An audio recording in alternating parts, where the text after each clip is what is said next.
pas sans l'autre. Du coup, se pose la question, mais où est l'antimatière? Puisque, qu'on le sache, tout autour de nous, il n'y a que de la matière. Alors, on peut fabriquer de l'antimatière en même temps que de la matière par des collisions de haute énergie, mais ceci est ponctuel et à petite échelle. Tout ce qui compose cette salle ici, magnifique salle, c'est de la matière. Alors, où est l'antimatière, puisqu'il y a cette symétrie? Alors, je me souviens quand j'ai commencé ma thèse, mon directeur de thèse m'avait raconté une histoire à laquelle je n'ai pas cru, mais je trouve que c'est une belle histoire. C'est Michel Cassé, que certains d'entre vous connaissent peut-être.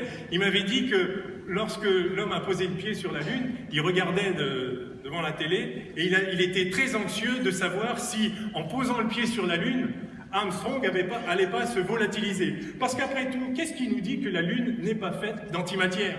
Qu'est-ce qui nous prouve qu'en posant le pied sur la Lune, Armstrong n'allait pas s'annihiler avec la matière de la Lune? C'est une pensée assez extraordinaire. En réalité, je ne crois pas une seconde qu'il s'est posé cette question, mais c'est une belle fable. Pourquoi c'est pas le cas? Ça peut pas être le cas. D'abord, si c'était le cas, avant qu'Armstrong s'annihile, le module lunaire se serait annihilé lui-même en se posant sur la Lune, d'accord? Mais de toute façon, vous savez qu'il y a des météorites dans le système solaire. Ces météorites qui viennent bombarder la Lune et la Terre, vous connaissez tous les cratères sur la Lune. Si les météorites n'étaient pas faits de la même matière que la Lune, on le verrait tous les jours qu'il y a de l'antimatière dans l'un ou dans l'autre. D'accord? Donc, il est clair que dans le système solaire, en fait, toute la matière, c'est de la matière, c'est pas de l'antimatière. Est-ce qu'on peut aller plus loin comme ça? S'il y avait des anti-étoiles dans notre galaxie, c'est possible après tout. Une anti-étoile, si elle existait, se comporterait exactement comme une étoile. Ce seraient les mêmes processus physiques donnant lieu aux mêmes réactions nucléaires produisant l'énergie de ces anti-étoiles.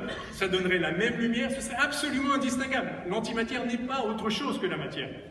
Mais s'il y avait des anti-étoiles dans notre galaxie, eh bien, en interagissant avec le gaz du milieu interstellaire, il y aurait des tas d'annihilation qui créeraient énormément de lumière et on le verrait. Par conséquent, nous savons qu'il n'y a pas d'antimatière, mis à part lorsqu'on fait des interactions avec les rayons cosmiques. Il n'y a pas d'antimatière dans notre galaxie.